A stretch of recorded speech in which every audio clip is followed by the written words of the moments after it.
हमारे YouTube channel में आप सभी का स्वागत है। जो भी हमको इस वीडियो में देख रहे हैं उन सभी को हमारी तरफ से राम राम। पिछले वीडियो में हमने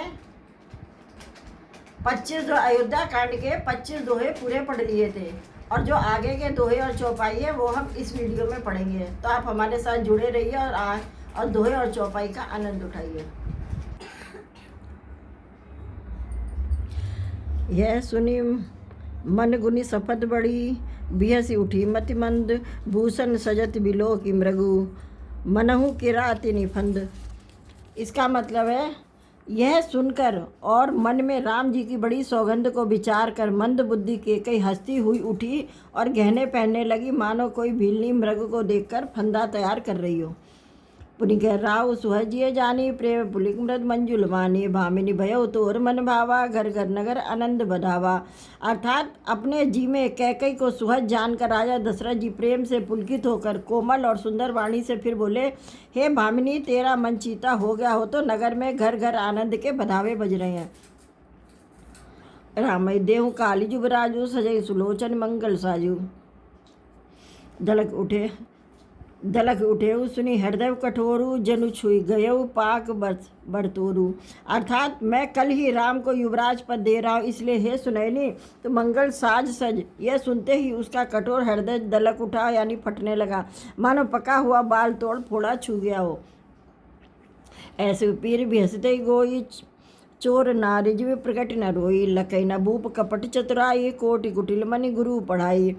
यानी ऐसी भारी भीड़ा को भी उसने हंसकर छुपा लिया, जैसे चोर की स्त्री प्रकट होकर नहीं रोती है, यानी जिसमें उसका भेद ना खुल जाए। राजा उसकी कपट चतुराई को नहीं लख रहे हैं, क्योंकि वह करोड़ों कुटिलों की शिरोमणि गुरु मंत्रा की पढ़ाई हुई है। जदपनीत निपुण नर नाहु, नारी चरी जल निधि अबगाऊ, कपट सनेऊ बढ़ाई बहोरी, बोली बिहस नयन मुँह मोरी। यानी यद्यपि राजा नीत में निपुण है, परंतु स्त्रिया चरित्र अथाह समुद्र, फिर वह कपट युक्त प्रेम बढ़ाकर यानी ऊपर से दिखाकर नेत्र और मुंह मोड़कर हंसती हुई बोली, मांगू मांगू पे कहूँ पिए, कबू न देऊ न लेऊ, देन कहूँ वरदान दुई, तेऊ पावत संदेऊ। अर्थात हे प्रियतम, आप मांग मांग तो कहा करते हैं पर देते लेते कुछ भी नहीं है। आपने 2 वरदान देने को कहा था, उनसे भी मिलने में संदेह है। जाने मरम राव हंसी कही, तुम्हें कुहाव परम प्रिय है, थाती राख न मांगे काऊ, बिसरी गये मोई भोर सुभाऊ। अर्थात राजा ने हंसकर कहा, अब मैं तुम्हारा मर्म यानी मतलब समझा। मान करना तुम्हें परम प्रिय है, तुमने उन वरों को थाती यानी धरोहर रखकर फिर कभी मांगा ही नहीं। मेरा भूलने का स्वभाव होने से मुझे वह प्रसंग याद ही नहीं रहा। झूठे हमें दोष जनि देहूँ, दुई के चारि माग मुकुले हूँ, रघुकुल रीत सदा चले आई, प्राण जायु पर बचन न जाई। अर्थात मुझे झूठ मूठ दोष मत दो, चाहे 2 के बदले 4 मांग लो। रघुकुल में सदा से यह रीत चली आई है कि प्राण भले ही चले जाए पर बचन नहीं जाता है। नहीं असत्य संपातक पुंजा, गिरि सम होई कि कोटि गुंजा, सत्य मूल सब सुकृत सुहाए, वेद पुराण विदित मनु गाए। अर्थात असत्य के समान पापों का समूह भी नहीं है, क्या करोड़ों गुगचियाँ मिलकर भी कहीं पहाड़ के समान हो सकती है। सत्य ही समस्त उत्तम सुकृतों यानी पुण्यों की जड़ है। यह बात वेद पुराणों में प्रसिद्ध है और मनु जी ने भी यही कहा है। तही पर राम शपथ करी आई, सुकृत स्नेह अवधि रघुराई, बात द्रुणाई कुमति हंसी बोली, कुमति को बिहग कुलह जनु खोली। अर्थात उस पर मेरे द्वारा श्री रामचंद्र जी की शपथ करने में आ गई है, यानी मुँह से निकल पड़ी। श्री रघुनाथ जी मेरे सुकृत यानी पुण्य और स्नेह की सीमा है। इस प्रकार बात पक्की करा के दुर्बुद्धि कैकई हंसकर बोली, मानो उसने कुमत यानी बुरे विचार रूपी दुष्ट पक्षी यानी बाज को छोड़ने के लिए उसकी कुलड़ी आँखों पर की टोपी खोल दी हो। भूप मनोहरा सुभग बनु, सुख सुभिहंग समाज, बिल्य निजिमी छाड़न चहती, बचनु भयंकर बाज। अर्थात राजा का मनोहर सुंदर वन है, सुख सुंदर पक्षियों का समुदाय है, उस पर भिलनी की तरह केकई अपना बचन रूपी भयंकर बाज छोड़ना चाहती है। मास परायण 13वां विश्राम। सनहु प्राण प्रिय भावत जी का, देहु एक बार भरतई टीका, मांगो दूसर बरकर जोरी, पूर्वो नाथ मनोरथ मोरी। इसका मतलब है, वह बोली, हे प्राण प्यारे सुनिए, मेरे मन को भाने वाला एक वर तो दीजिए, भरत को राज तिलक, और हे नाथ दूसरा वर भी मैं तुमसे हाथ जोड़कर मांगती हूँ, मेरा मनोरथ पूर्ण कीजिए। तापस वेश विशेष उदासी, 14 बरिस राम बनवासी, सुन व्रत बचन भूप ही सोकु, शशि कर छुअत विकल जिमिकोकु।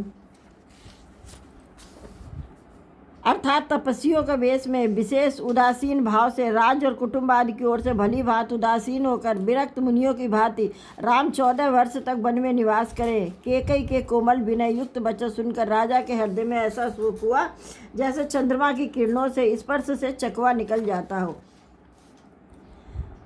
गयो समय नहीं कछु कही आवाज, जनु सचान बन झपटऊ लावा, विवरण भयो निपट नर पालू, दामिनी हनेऊ मनेऊ गुत्तर उतालू।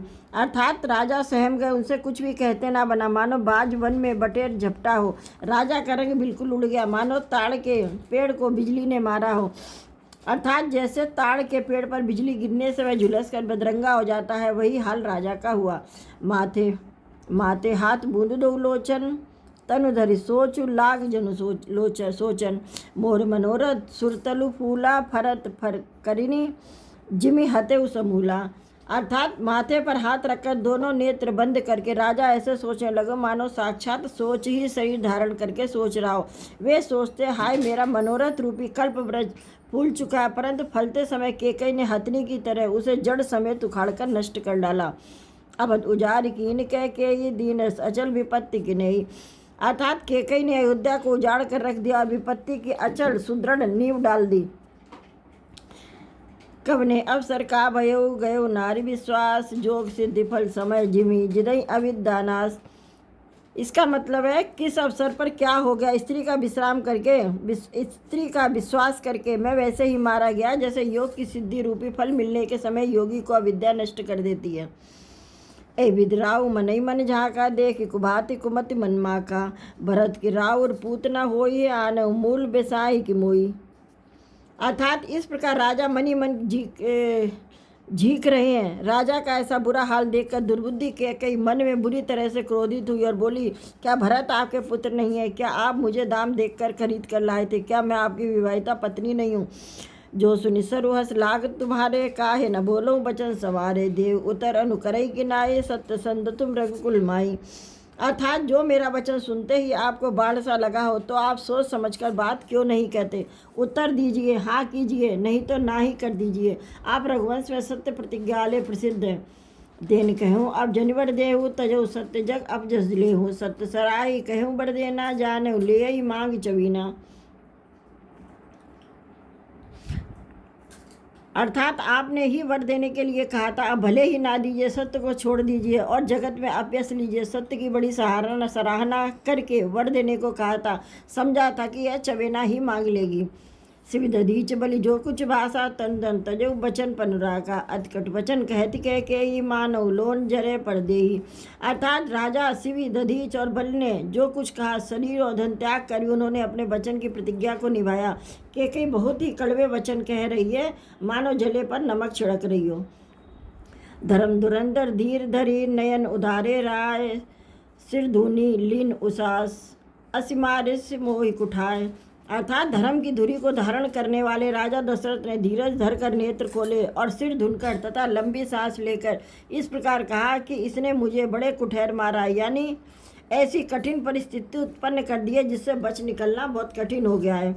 आंखें दीख जरत रिस भारी, मनो रोज तरवारी उघारी, मुठ कुबुद्ध धारी निठुराही, धरी कुबरी सान बनाई।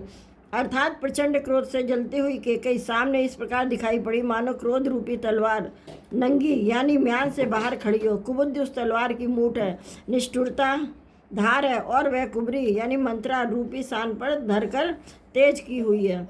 लकी महीप कराल कठोरा, सत्य के जीवन ले ही मोरा, बोले राव कठिन कट छाती, बानी सविनय तास सुहाती। अर्थात राजा ने देखा कि यह तलवार बड़ी ही भयानक और कठोर है और सोचा यह सत्य ही मेरा जीवन लेगी। राजा अपनी छाती कड़ी करके बहुत ही नम्रता के साथ केकई को प्रिय लगने वाली वाणी बोले, प्रिया वचन कस कहस को बाती, वीर प्रतीत प्रीत करिहाती, मोरे भरत राम दुइया की, सत्य कहूँ करि शंकर उषा की। अर्थात हे प्रिय, हे भीरु, विश्वास और प्रेम को नष्ट करके ऐसे बुरी तरह के वचन कैसे कह रही हो? मेरे तो भरत और रामचंद्र दो आंखें अर्थात एक से हैं, यह मैं शंकर जी की साक्षी देकर सत्य कहता हूँ। अवधूत में पठई प्राता ए है वेग सुनत तो उभराता सुदिन, सो निसब साज सहाई देव भरत कहूँ राज बजाई। अर्थात मैं अवश्य सवेरे ही दूत भेजूंगा, दोनों भाई भरत और शत्रुघ्न सुनते ही तुरंत आ जाएंगे। अच्छा दिन शुभ मुहूर्त सोधवा कर सब तैयारी करके डंका बजाकर मैं भरत को राज दे दूंगा। रामचरितमानस में जो दूसरा वाला अयोध्या कांड है उसमें हमने 5 दोहे चौपाइयों के साथ पूरे कर लिए हैं, यानी हमारे 30 दोहे चौपाइयों के साथ पूरे हो गए हैं। और जो इसके आगे के दोहे चौपाई हैं वो हम अगले वीडियो में पढ़ेंगे। तो आप हमारा वीडियो देखते रहिए, सुनते रहिए। तो चलिए अब हम मिलेंगे अगले वीडियो में, तब तक के लिए आप सभी को जय श्री राम।